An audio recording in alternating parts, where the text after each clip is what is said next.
Mimi na Lissu tumechaguliwa kuongoza chama hiki. Lissu akachaguliwa kuwa mwenyekiti na mimi nikachaguliwa kuwa makamu mwenyekiti. Tumefanya uteuzi wa viongozi ambao tunaamini watafanya kazi na sisi ya kubadilisha maisha ya Watanzania na kuondoka kwenye mchezo kufanya siasa za kuchukua nchi hii na kubadilisha maisha yenu. Tumeteua wakurugenzi, tumeteua wajumbe wa kamati kuu na tumeteua makatibu wakuu na katibu mkuu. Sasa kwa mujibu wa utaratibu wa chama chetu, mtu anayetakiwa kuteua katibu mkuu na kuidhinishwa na kuwa katibu mkuu ni mwenyekiti wa chama, na vikao vya chama chetu ndivyo vinavyopaswa kuidhinisha mtu huyu. Kama kuna makosa yamefanyika au kuna mtu yoyote ana malalamiko hayo, katiba yetu inasema yanakwenda kwenye kikao cha ngazi ya juu zaidi, ndipo anapokata rufaa.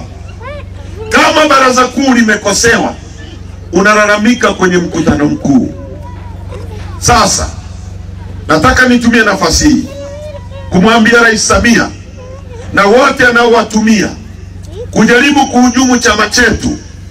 Njama ya kwanza ni hii waliofanya. Ya pili, wamemkamata mwenyekiti wetu, wamempa kesi ya uhaini, wakitegemea kwamba tutakaa nyumbani tulie.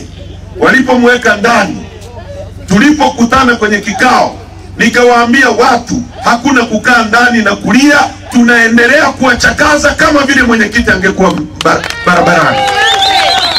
Kwa hiyo Lissu yuko gerezani, mimi niko barabarani, Mnyika yuko barabarani.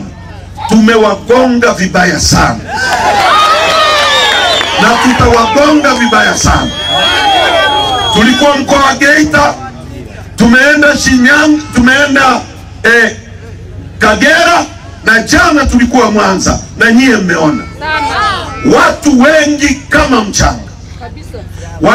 Wamechukua baadhi ya watu tuliokuwa nao, wamewapa fedha kwamba wajifanye wanajitoa kwenye Chadema. Sasa hiyo Chadema unayojitoa, wananchi ndio hawa hapa. Wango kweli?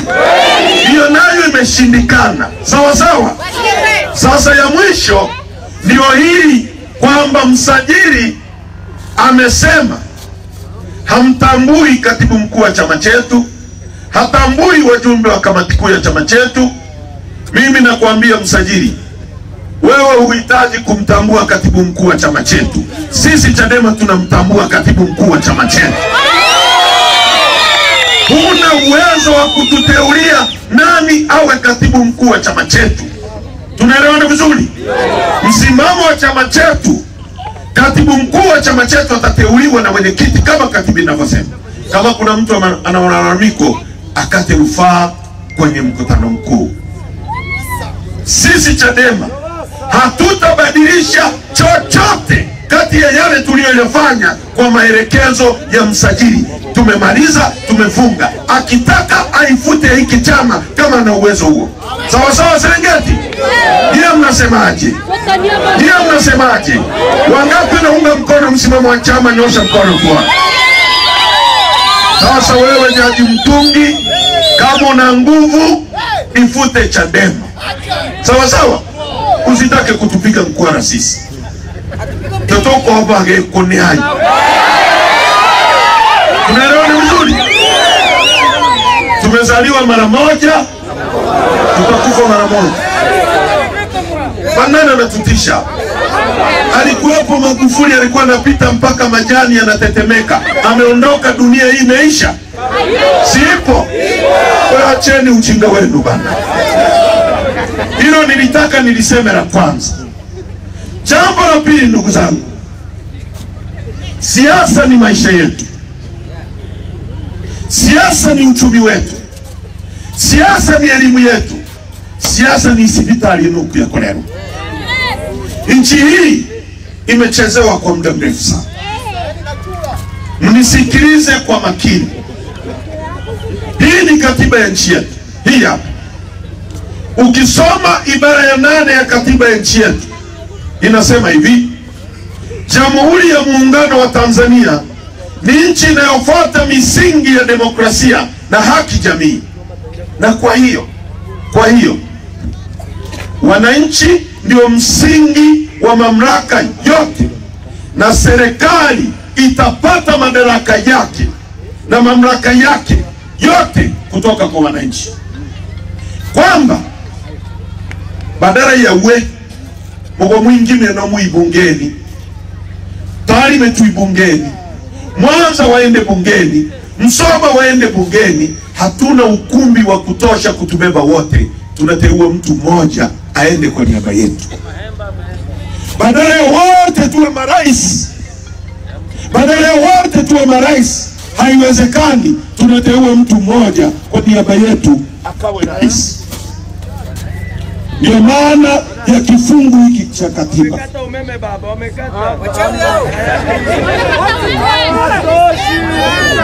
Tuendelee. Unanisikia? Sinasikika mpaka huko? Kwa hiyo ndugu zangu,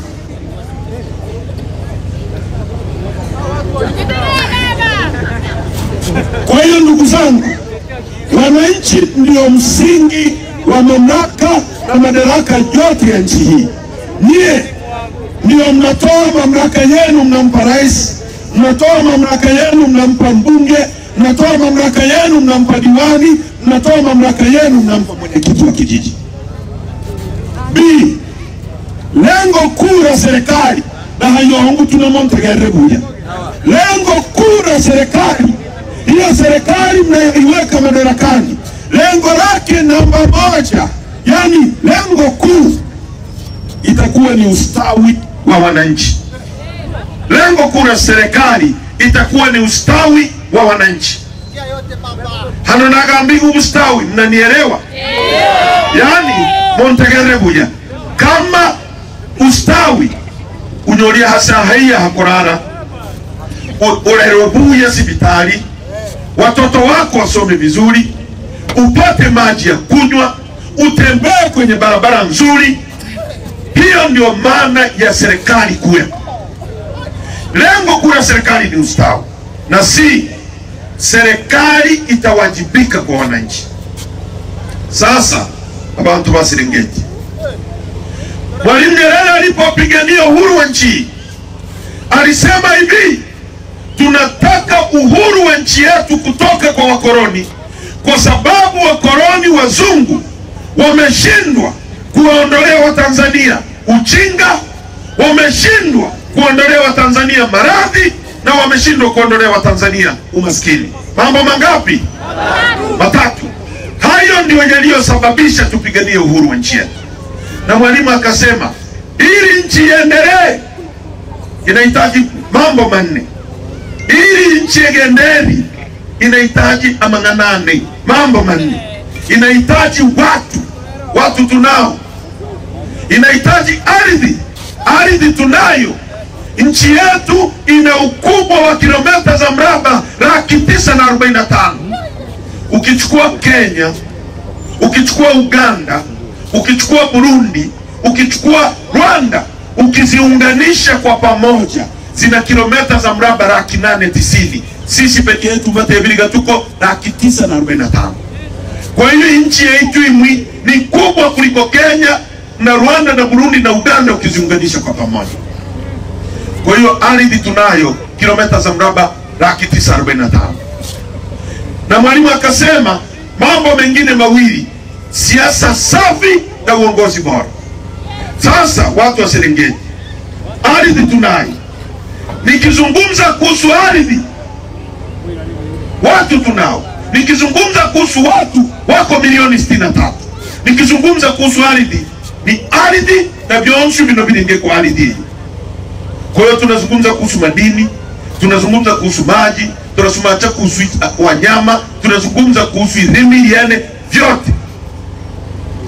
Nchi hii ni nchi ya kwanza duniani kwa kuwa na madini yanaitwa Tanzanite.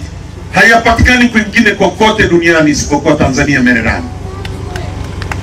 Na nielewa vizuri watu wa Arusha, wa Mugumu. Ni nchi ambayo ina madini yanaitwa Tanzanite. Hayapatikani kwingine kokote duniani isipokuwa Tanzania. Ni nchi ya kwanza Afrika kwa kuwa na mlima mrefu kuliko yote, wa pili duniani mlima Kilimanjaro.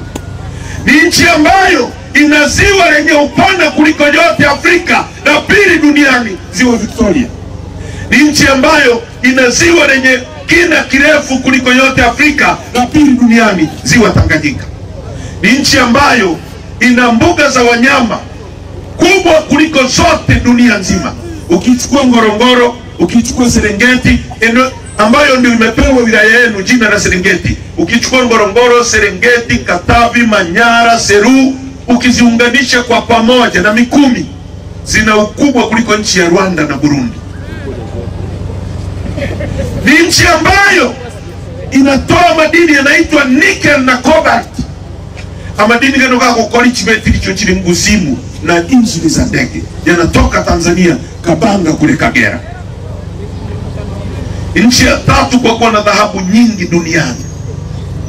Kwa kwanza na Tarime ni dhahabu, Uimosoma vijijini ni dhahabu, Uibunda ni dhahabu, Uigeita ni dhahabu, uende Bukombe ni dhahabu, nenda Kahama ni dhahabu, nenda Bulyanhulu ni dhahabu, nenda Chunya Mbeya, Tukuyu dhahabu, nenda kila kona ya nchi ni dhahabu. Nchi ya tatu kwa kuwa na dhahabu nyingi duniani.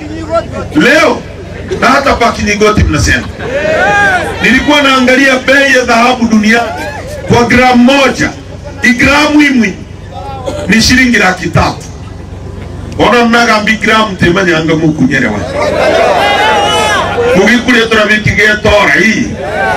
Barenga mwaka giko migodi hanugutuka. Nyosha maboko toma. Wengi si ndio? Vijana wapo wengi. Kwa hiyo nchi yetu ni ya tatu kwa kuwa na dhahabu nyingi. Gramu moja anuraimu kiwembe rugi buneiga. Alafu kamwikara. Kamoja ndio gramu moja. 300,000. Nchi hii na gesi futi za ujazo trilioni 54.5. Tuna mlango wa bahari. Bahari yetu ina kilomita 1600 kutoka Mtwara mpaka Tanga. Tuna madini yanaitwa uranium yanayotumika kutengeneza mabomu ya nyuklia yako Tanzania. Tuna chuma, tuna makaa ya mawe, tuna kila kitu. Kwa nini watu wetu ni maskini? Kwa nini watu wetu wanalala njaa katikati ya utajiri? Kwa nini watu wetu hawawezi kutibiwa vizuri katikati ya utajiri wote huu? Kwa nini watu wetu hawawezi kula kwenye nchi tajiri kama hii? Kwa sababu na wakumbushe maneno aliyosema Mwalimu, ili nchi iendelee inahitaji mambo manne. Inahitaji watu, inahitaji ardhi, inahitaji siasa safi na uongozi bora. Angalia Montegere Buya. Hapa Tarime hapo tuna mgodi. Hapa Buhemba kuna migodi. Nenda hapo nani kuna migodi. Ukienda kwenye mgodi huo wa Tarime wanachimba wazungu. Ukienda kwenye migodi mingine wamekabidhiwa wa China. Uongo kweli? Vijana wanaochimba hiyo migodi ni vijana wa Kitanzania. Uongo kweli? Mabagu sikiribo kwa masimo, wakitoa dhahabu wa China wanachukua wanaenda kuuza. Kwa nini? Tunaambiwa sisi hatuna mtaji. Si ndio wanachosema? Kwamba vijana wetu hawana mitaji. Na kweli hamna mitaji. Kweli hamna mitaji. Lakini unafungulia redio, ripoti ya mkaguzi na mdhibiti mkuu wa hesabu za serikali mwaka jana inasema hivi: serikali yetu chini ya Rais Samia Suluhu Hassan imefanya matumizi yasiyokuwa na tija. Yani kuna kitu kwa Kiswahili wanaita tafsida. Angetumia neno halisi, yani matumizi ya kijinga. Yani matumizi kangi. Yani inasema hivi, ripoti ya mkaguzi mkuu na mdhibiti wa hesabu za serikali kwamba serikali yetu imefanya matumizi yasiyokuwa na tija ya shilingi bilioni 571. Bilioni 571 ichimbilie cheni za walipa kodi. Matumizi ya kijinga. Chichira mwikugega goli na mama. Simnasikia mambo ya goli na mama. Na utiri umonto ikai kugijiwe moko muhano rabisha nika Faito Simba tumepata goli kubwa zaidi. Mwananchi na hache kumusukogoe. Moro kwa beni. Sio kule. Wango kweli. Wango kweli. Goli na mama. Bilioni 571 zimepotea. Tungekuwa na serikali yenye akili, tuna madini hapa, kuliko kuwapa wa China. Wangechukua hizo fedha. Unakuta mchina anakuja na mtaji wa shilingi bilioni 1, anapewa shimo kuchimba, akitoa dhahabu anaenda kuuza kwenu. Vijana wetu hawana ajira, wanafanya betting. Ungechukua vijana 100, mnaunda vikundi vya vijana 100, unawapa mtaji wa shilingi bilioni 1 na unawapa eneo la kuchimba dhahabu. Wakitoa ile dhahabu wanauza, pesa inatoka nje, kule wanakouza inakuja Tanzania. Ikiingia kwako wewe kijana wa mgumu, ukipata utajenga nyumba hapa. Ukijenga nyumba utampa yule kijana fundi wa hapo mgumu akujengee. Pesa itakwenda kwake. Yule akipata atanunua mboga kwa mama anayeuza mboga. Yule mama atapanda bodaboda yule kijana. Yule kijana atanunua mafuta kwa mtu mwenye mafuta. Yule atamwajiri mlinzi. Mlinzi atanunua kitanda kwako. Pesa itazunguka miongoni mwetu. Leo inatoka hapa na kwenda China kutengeneza uchumi. Tuna viongozi au tuna makapi? Tema niranga mukunyere wahi. Hivi mnaelewa nachosema? Wangapi wanaelewa nachosema? Yaani nchi hii utajiri watu unatoka hapa. Watu wetu wanashinda na njaa kwa sababu tuna viongozi wasiokuwa na uwezo wa kusimamia nchi hii.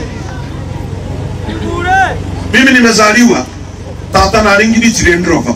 Dr. Slaa, mimi zile Land Rover za mzee nazo semaka kila siku, mimi nilikuwa nakuja hapa mgumu kama conductor. Uongo kweli? Baba alikuwa na Land Rover. Na wakati ule tunanunua tairi za General Tires. Zilikuwa zinatengenezwa Arusha. Mwalimu Nyerere alijenga viwanda vya General Tires. Leo nchi hii tuna pikipiki kila kijiji. Uongo kweli? Kila kitongoji chipikipiki hochile. Hata waitwa Nyansurura hochile. Uongo kweli? Tairi kisha ya pikipiki Nyansurura, pasi inatoka Nyansurura inakwenda China kuagiza tairi. Unaelewa maana yake? Kiwanda hicho kingejengwa Tanzania, kingeajiri kijana wa Kitanzania. Pesa ingetoka Nyansurura ingeingia kwenye kiwanda, ingempata kijana wa Kitanzania. Huyu kijana angepata mshahara, angetaka kujenga guest house, angekuajiri wewe pale. Pesa hiyo isingeenda China, ingebaki miongoni mwetu. Leo pesa inatoka hapa inakwenda China. Mnatengenezaje uchumi katika mazingira hayo? Si kama mnanielewa? Unatengenezaje uchumi kama una nchi ambayo hata njiti za kutolea nyama kwenye meno unaagiza kutoka China?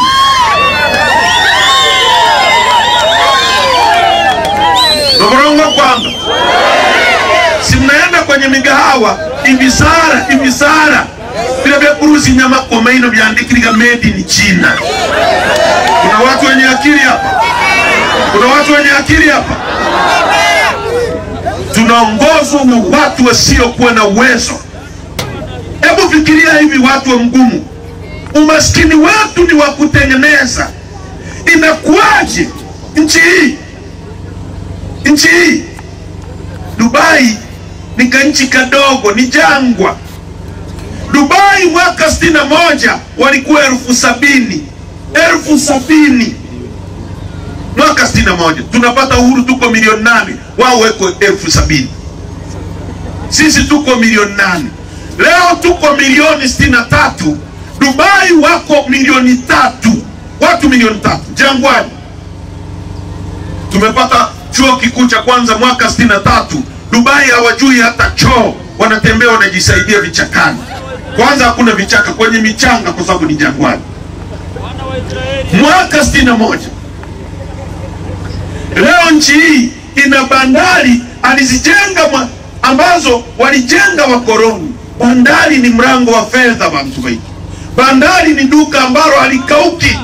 Yani iko hivi, kwa jinsi Mungu alivyotupendelea, ametupa mlango wa bahari na akaweka nchi 6 landlocked. Nikisema landlocked kio ni kizungu. Sasa ili mnielewe, nchi chino ambazo hazina mlango wa nini? Wa bahari, ambazo hazipakani na bahari. Akatuwekea Kongo, Rwanda, Burundi, Zambia, Malawi, Uganda, hata Ethiopia. Kwa hiyo mtu akinunua gari Kongo, akinunua gari kutoka Japani, inapita kwa manchi na Mungu atutulibuchwa. Hayaishi leo wala leo. Tunapata nini? Tunapata nini? Yaani maji yako pale. Tumekuta hayo magati. Gati nachozungumza gati kama stendi ya meli. Yaani wewe unachohitaji kama serikali ni kujenga stendi ya meli, kumwaga zege ambapo meli ikiji na paki inashusha mizigo. Pesa zinaingia.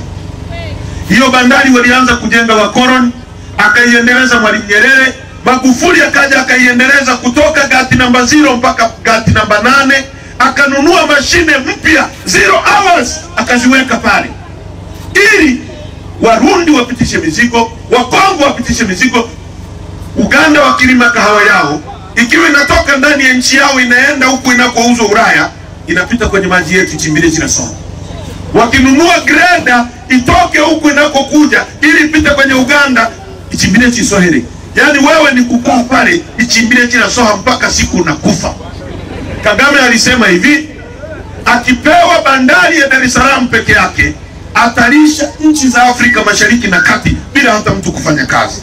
Yani abantu baibare ikarakabara lebwa kwa sababu ni geti na fedha.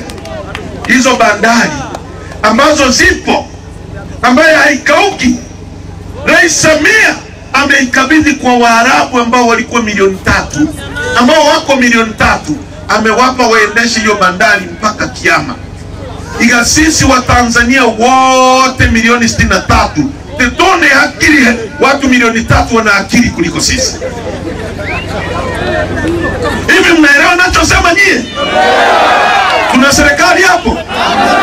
Alafu baratuni kabato temeri mititi tukunjime kila totore hano. Mimi nimekataa kukunja mkia. Nange yes Serengeti mnasemaje? Yes Serengeti mnasemaje? Yes Serengeti mnasemaje? Bato temeri mititi tulingia nyuma. Tumekataa. Tumekataa. Masacha ndi mwangu. No masacha nguchi ng'ombe akukwera. Nchi yetu hii ndio itakuwa. Tumekataa. Umaskini wetu ni wa kutengeneza. Hii nchi sio nchi ya kugawia wazee tasa. Hii ni nchi ambayo wazee walipaswa wanapewa mishahara na serikali kila mwezi, kwa sababu tuna utajiri wa kutosha. Sio nchi ya kuzungumza kuhusu nchi barabara. Hizo barabara zilipaswa ziwe nene sana. Matatizo yetu ni ya kutengeneza. Inakuaje ndugu zangu? Inakuaje watu wa Serengeti? Inakuaje? Nisikilizeni. Inakuaje? Inakuaje? Inakuaje? Tuna uwanja wa ndege wa Kia. Sawa, tulia basi. Sega chaba ita kwa sababu nisikilizeni. Ichi sega chaba Nyahara kwa sababu ya mambo haya tunayozungumza. Haya mambo ambayo mamlaka yenu ya kuchagua na kuchaguliwa hayapo. Mwenyekiti wa kijiji hawekwi na nyie. Kwa hiyo badala ya mwenyekiti wa kijiji kukuogopa wewe ndio unamwogopa mwenyekiti wa kijiji. Badala ya diwani ya kuogopa wewe ndio unamwogopa diwani. Badala ya rais ya kuogopa wewe ndio unamwogopa rais. Kwa sababu mamlaka ya wananchi yameporwa. Ndio maana Chadema tunasema no reforms, no election. Tunaelewana vizuri? Ndio maana tuko gambaiga bila mabadiliko ya sheria hakuna uchaguzi. Ili ichinguru chilinge kwa bana nchi niye ndio mwena sauti. Tunaelewana buya? Tunaelewana vizuri? Nchi hii inachezewa sana ndugu zangu. Umaskini wenu ni wa kutengeneza. Fikiria uwanja wa ndege wa KIA unaoleta watalii hapa Serengeti, Mugumu. Uwanja aliujenga Mwalimu Nyerere, upo pale. Mtalii akishuka analipa dola 55, akiwa anaondoka analipa dola 55, dola 110. Dola 110 kwa kichwa akishuka na kuondoka. Huo uwanja unaingiza watalii kwa mwaka milioni 1.5. Piga mara shilingi 300,000. Dola 110 ni shilingi 300,000. Uwanja upo, aliujenga Mwalimu. Eti sisi kuusimamia hatuwezi. Tumekabidhi wa Omani, wa Dubai, Waarabu wa Omani ndio waendeshe huo uwanja. Hivi mnanyere wabuye. Tukiwa bungeni mwaka 2017. Ingieni kwenye YouTube muangalie. Nilikuwa waziri kivuli wa nishati na madini. Wakati bwawa la Mwalimu Nyerere linaanza kujengwa, nikaishauri serikali chini ya Rais Magufuli. Rais Magufuli, unataka kujenga bwawa la Mwalimu Nyerere, unataka kujenga SGR, tunahitaji chuma. Sisi tuna chuma pale Liganga, Ludewa. Tuna chuma cha kuchimba miaka 100. Actually mlima wa chuma. Nchi nyingine chuma kinawekwa ardhini, watu wanachimba. Sisi Mungu alivyotupendelea akatulinguku ya chuma. Mlima wa chuma. Kwa hiyo ili hata msichimbe, tutatumia hicho chuma miaka 100. Akaweka na makaa ya mawe ya kuyeyushia hicho chuma, akaweka pale Liganga. Na mchanga wa kusafishia hicho chuma akaweka pale Iringa. Hakuna kitu tunaagiza kutoka nje. Nikamwambia rais, kabla hatujaanza kujenga bwawa letu la Mwalimu Nyerere, tujenge kwanza kiwanda chetu. Kile kiwanda kilikuwa kinahitaji dola za Kimarekani bilioni 3 ambazo ni trilioni 7.8. Alafu tuchimbe miaka 100. Ichinondo chonsu tutoragora ndani ya nchi, tuguria Bakenyi kiuma, tuuzie Waganda chuma kwa sababu hawana. Nikamshauri rais. Alafu sasa ukishajenga hicho kiwanda, kingeajiri vijana 60,000. Lakini unaingia mkataba sasa wa kujenga bwawa la Mwalimu.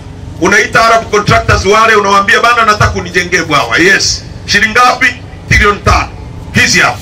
Lakini chuma chote utanunua ndani ya nchi kwa sababu mimi nazalisha chuma. Kwa hiyo unampa pesa kwa mkono huu, urachimukia noko pako kono chinalinga kunchi hapo. Sijui kama mnaelewa nyie. Hivi mnaelewa kinonko gamba? Hawakunisikiliza. Wakatupuuza. Leo tunaagiza chuma. Mwaka jana peke yake tumeagiza chuma kutoka nje ya nchi cha dola za Kimarekani bilioni 1.2, trilioni 3 kwa mwaka. Huo ni mwaka huu. Mwaka juzi hivyo hivyo, mwaka ule. Kwa miaka 3 tumeagiza chuma cha trilioni 10 ambacho tungejenga kiwanda chetu cha trilioni 7.8, tungechimba miaka 100. Hiyo serikali ina akili hiyo? Yaani serikali no, hizo fedha zingekuwa zinabaki ndani ya nchi, zingeajiri vijana wenu. Leo zinatolewa kwenda kuagiza chuma nje.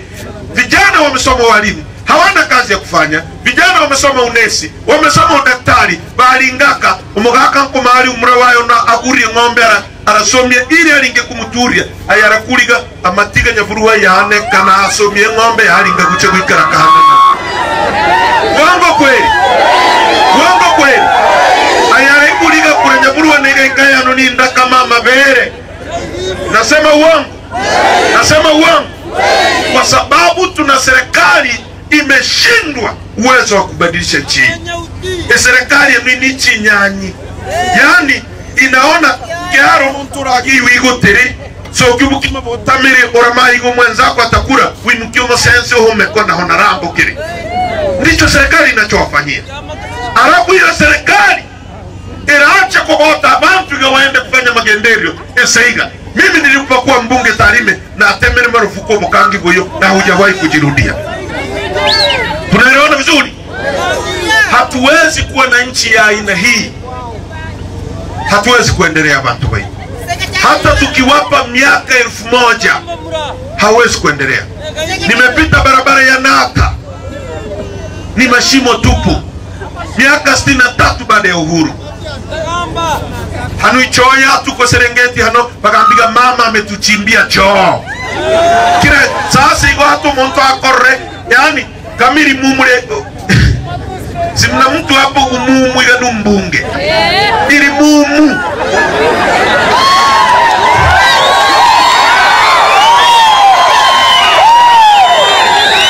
uongo kweli kwanza ora ili mumu tuwe yani numukiro alafu nili mumu sasa ongeza hapo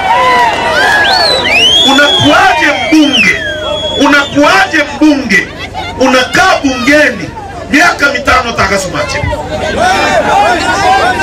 inawezekana hatu nini ansururara ndule lakini mokoro ko hambira choni acha nasimama inchi imeretegerega inira tunakuruma bunge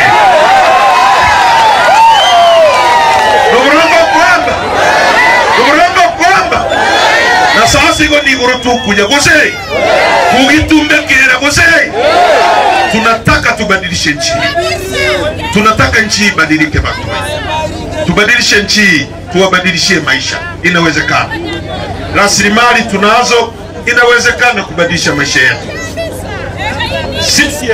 CCM imetuongoza kwa miaka 60 imeshindwa Mwalimu Nyerere alisema hivi mtu mwenye akili akikuambia jambo la kipumbavu ukikubaliana naye anakudharau yani uone akili na uninene akili chokinda ko tebige gari uni bigi na uone akili timamu na maigi yote bigi ne gari alafu reita birene na uni maana yake ni nini hapo na kudharau uongo kweli wewe ndo bokangi gose sisi ngotomairi kana bakangi tori imetesa kila mtu imetesa maaskari imetesa walimu imetesa wananchi hata noa ya DDH hakuna madawa taivuliega hebu jiulizeni hivi abasukuma wanalima pamba hapo Geita wanalima pamba Simiu wanalima pamba Shinyanga wanalima pamba Bunda lakini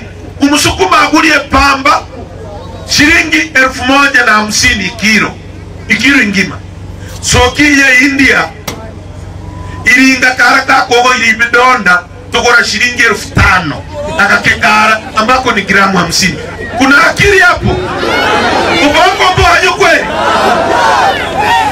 hakuna ubongo kwenye serikali hii tatizo la umaskini wa nchi ni kwamba tuna viongozi hawana nini hawana uwezo tupatieni nchi tuibadilishe tupatieni nchi tuibadilishe Serengeti mnasemaje Serengeti mnasemaje mko tayari ili tupate nchi tuiongoze tunahitaji tume huru ya uchaguzi ambayo itaturuhusu kushindana sawa sawa bara tabantigiru ninko bagumyande wanyo winere tamasa kuruhan bike bakuli nigamo bekena niya balinda mukwinera nera Serengeti people abamure mohando kweli kirango gose iko hivi ili tuweze kubadilisha nchi tunahitaji tume huru ya uchaguzi tunaelewana hatuwezi kwenda kwenye tume hii ambayo leo sisi ndio wanaiongoza hivi itakuwaje watu wa Serengeti itakuwaje mechi ya Simba na Yanga inatemwa alafu Haji Manara ndio refa inawezekana kweli Simba ntoranya harwe sana au mechi ya Simba na Yanga alafu Laisman awe Ahmed Ali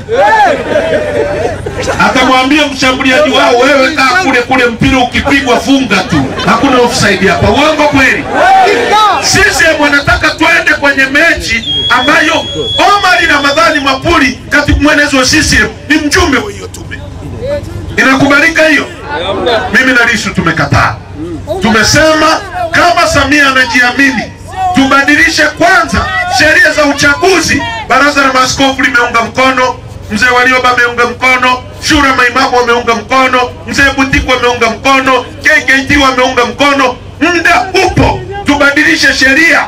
Na mama, si kila siku unaimbwa na unajiamini, unaogopa nini? Badilisha sheria.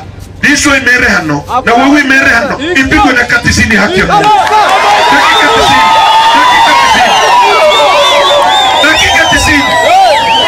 Dakika 90 ya haki. Uongo kweli? Lisho akiwa hapa na huyu mama awe hapa, ipigwe na katisini. Saa 12 atakuwa kule kwao Kizimkazi. Uongo kweli? Uongo kweli? Wangapi wanaunga mkono msimamo wa Chadema kwamba ngoja kwanza. Wangapi wanasema tubadilishe kwanza sheria ndio tuingie kwenye uchaguzi? Nyosha mkono tu. Nyosha mkono tu. Wote. Kuna nyuma mko upande gani? Nyosha. Wangekusikiria uko bako. Waandishi wa habari. Waandishi wa habari pandeni hapa. Wangapi wanaunga mkono no reforms no election? Nyosha mkono usishushe. Nyosha mkono usishushe. Wote mnaunga mkono. Asante sana. Asante sana. Serengeti, Tegera. Nikisema no reforms, mnasema no election. Sawa sawa? Sawa sawa? Imwende kule Ikulu asikie Serengeti imezungumza. Tunataka sauti kama ya Mwanza. Serengeti no reforms. Haitoshi hiyo. Amaboko iguru. Serengeti no reforms. No reforms. Mugumu no reforms. Ndio msimamo wa nchi. Ndio msimamo wangu, ndio msimamo wa Chadema. Msitishwe na hao waliopewa vifedha kwamba